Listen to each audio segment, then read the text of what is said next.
Son dönem özellikle Batman toplumuna bilgisine sunmak istediğimiz bir konu var. Hassas da bir konu ve Batman'ın kanayan yaralarından biri oldu son dönemde. Kart meselesi. Gençlerimiz özellikle 18 yaşını bitirmiş, 18-22 yaş aralığındaki gençlerin başına sıklıkla gelen bir mesele bu. Ve çoğu bu konudaki meselelere de ailelerin bu konuda bir bilgisi yok ne yazık ki. Hani 18 yaşını bitirmiş gençlerin bir ebeveynleriyle anlaşmasına da bir sıkıntı var. Dolayısıyla anne babaların da bu konuda bilgisi yok. Biz bu konuda anne babaları da bilgilendirmek ve bilinçlendirmek istiyoruz.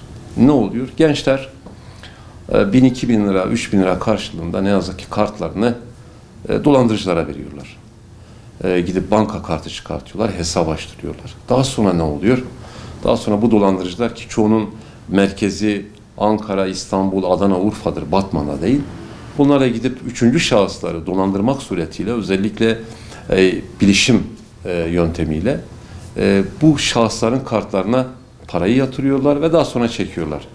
Şimdi gençler aslında kartlarını verirken kimseyi dolandırdıklarının farkında değiller. Ancak ne yazık ki diğerleri dolandırdıkları için bunlar da o suçun bir ortağı oluyor. Ve ağır ceza mahkemesinde yargılanma tehdidiyle karşı karşıya kalıyor. Batman'da sayısı çok fazla arttı. Bize gelen bilgiler şöyle. 12.000'e yakın dosya var Batman'da, siber suçlarda, bilişim suçlarında. Hani bu şahıs sayısı değil, dosya sayısı.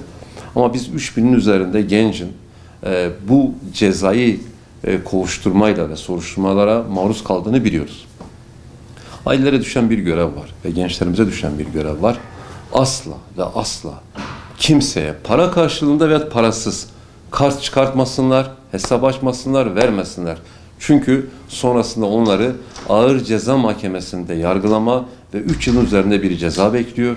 Aynı zamanda yüz kızartıcı bir suç olduğu için ileride memur olma şansını da yitirecekler.